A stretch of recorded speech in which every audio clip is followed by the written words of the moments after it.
न जाने ये दरिंदगी, ये हवस, ये जानवर का जो एक दरिंदापन है, ये हमारे अंदर से कब खत्म होगा। कभी इस्लामाबाद में एक वाकया होता है, कभी ये विहाड़ी में बस के अंदर वाकया होता है, और कभी ये लाहौर में एक खातून के साथ ज्यादती होती है और फिर वो ज्यादती की एफआईआर करवाने थाने जाती है और तफ्तीशी अफसर उसके साथ दरिंदगी का वाकया करता है और उसको नोचता है।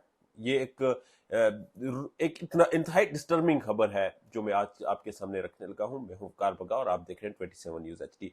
अगर अभी तक आपने हमारे चैनल को सब्सक्राइब नहीं किया तो सब्सक्राइब करें, बेल आइकन को क्लिक करें ताकि हमारी हौसला अफजाई हो सके और हमारी तमाम वीडियो आप तक बर वक्त पहुंच सके। खबर यह है कि लाहौर के एक थाना में एक खातून जाती है और खातून ये मामला रिपोर्ट करवाती है कि उसके साथ जिनसी ज्यादती हुई है। मामला रिपोर्ट करवाती है, उसके बाद उसके केस पर किसी किस्म की पेशरफ्त नहीं होती तो वो जो तफ्तीशी अफसर था उसका नंबर लेकर उससे राब्ता करती है और उसे बताती है कि वो मुद्दाई मुकदमा है।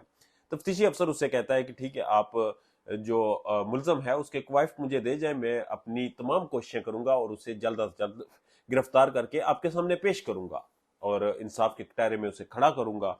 तसलियां देता है। खातून कहती है ठीक है। दूसरे दिन ही खातून तफ्तीशी अफसर तक तमाम डॉक्यूमेंट्स पहुंचा देती है, तमाम क्वाइफ पहुंचा देती है।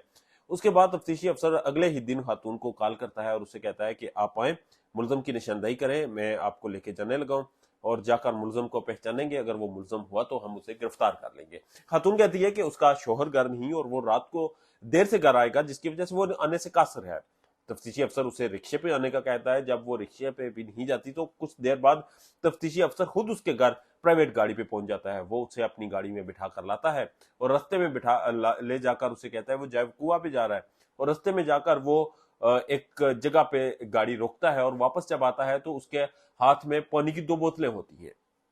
गाड़ी में बैठकर वो एक बोतल खातून को देता है, उसे पीने को बोलता है। खातून कहती है जब मैंने वो पानी की बोतल पी उसके बाद मेरा सर चकराने लगा, मुझे होश नहीं रही और मैंने उससे पूछा कि हम कहाँ जा रहे हैं, तो पुलिस एहलकार ने कहा कि हम होटल जा रहे हैं। होटल जाने के बाद वो मुझे होटल ले गया और वहां पर कमरे में एक और शख्स मौजूद था, उसके साथ उसने फिर मुझे स्प्राइट पे मिलाकर कुछ पानी दिया जो मैंने पिया और उसके बाद मुझे होश नहीं रही और 4 घंटों बाद जब मेरी आंख खुली तो मेरे जिस्म पर कपड़े नहीं थे और मैं बरहना पड़ी हुई थी।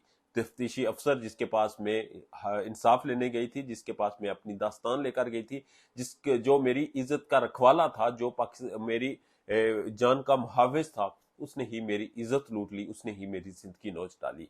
एक दरिंदगी का शिकार खातून जब थाने गई तो थाने वालों ने उसके साथ क्या सलूक किया, ये नाकाबिले बयान है।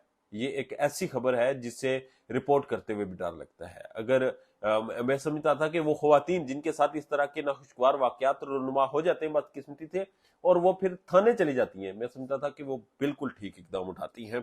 इस पर चुप नहीं रहना चाहिए, इस पर बोलना चाहिए। मगर जब बोले कोई और उसके साथ आगे से ये हो जाए तो उसका इंसानियत पर किस हद तक एतबार रहेगा और उसका पाकिस्तान के इस बोसीदा किस्से फिटे आइन और कानून पे किस हद तक एतबार रहेगा, जहां के आइन के मुहाफिज, जहां लोगों की जानों के रखवाले ही उनके दुश्मन बन जाए। बहरहाल ये खबर रिपोर्ट हुई, उसके बाद मौसूफ एसएचओ का भी मौकफ आया और उन्होंने बताया कि ये खातून ब्लैकमेलर है, इन्होंने आगे भी 2 इस तरह के मुकदमा दर्ज करवाए हुए, अब भी वो किसी पुलिस एहलकार की बात मानकर मेरे खिलाफ प्रोफेशनल जेलसी की वजह से ये सारा खेल रचा रही है। मैं अब उस बंदे को ढूंढ रहा हूँ, वो बंदा जल्द मिल जाएगा। ये सारा प्री प्लान खेल है जो मेरे खिलाफ रचाया गया। जबकि दूसरी तरफ मौसूफ एसएचओ की कुछ टिकटॉक की और कुछ गानों पे नाच गाने की वीडियो भी सामने आई है जिससे वो इस चीज की अक्कासी करते हैं। वो किस हद तक संजीदा इंसान है, बहरहाल वो उनकी प्राइवेट लाइफ है। ये एक ऐसा सिनेरियो था जो आपके सामने पेश किया गया, एक ऐसी खबर थी जो मुझे बहुत डिस्टर्बिंग लगी और उन तमाम खवातीन के लिए जो थानों में जाती हैं या जो भी घर से बाहर निकलती हैं और उनका लोगों से इंटरेक्शन होता है, उनके लिए रिपोर्ट की ताकि वो अवेयर रह सके और किसी की भी बातों में किसी के साथ भी इस तरह अकेले जाने से गुरेज करे, चाहे वो आपका रखवाला ही क्यों ना हो। अपना ढेर ज्यादा ख्याल रखिएगा और हमारे चैनल का भी अल्लाह ने